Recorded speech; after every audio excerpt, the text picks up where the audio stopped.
This is Judge Herb Dodell. You guys ready back there? They were complaining last week that they weren't getting paid, so I've decided to pay them scale. Just a little humor, just to show you that we do have a sense of humor.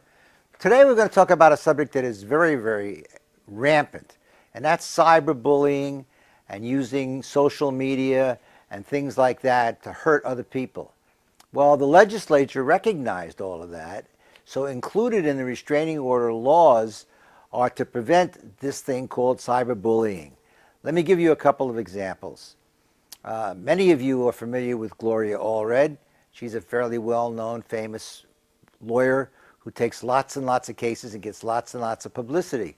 Well, somebody didn't like her and was sending her texts every single day, hundreds, making her really very upset.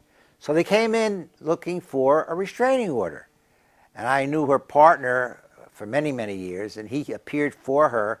We heard all about it, and after listening to the testimony, I granted the restraining order to keep this person from contacting her. Well, I ran into her partner, Mike Morocco, a number of months later and said to him, well, what happened now that I've issued this order? He said, you know, the calls, the texts, all stopped. So there's a really good methodology to prevent people from harassing you with texts. And here's how it easily works. Most of these are recorded. So it's easy for us as bench officers to monitor what's going on with the enforcement of the order. So you bring it in, and if anybody has violated that order, what happens is they can be either arrested, because it's a violation of the order, which is a crime. It's usually a misdemeanor. Or they can be brought before the court for a contempt of court. Now here's another story, the same basic facts. Two doctors. One was an older gentleman. The younger was a female lawyer working in a clinic. They were working together. And he somehow had romantic inclinations. She didn't. He kept every day harassing her with texts and messages.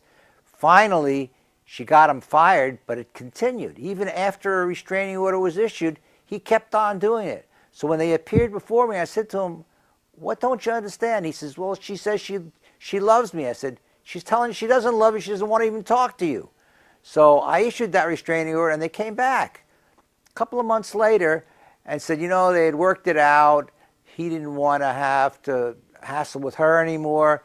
She didn't really feel she wanted to have a restraining order, which, by the way, is a permanent record of the order against you, and it does affect your employment.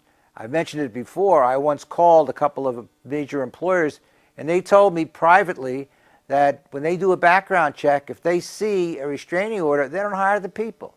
So be aware. Stay off. Keep your mind to yourself.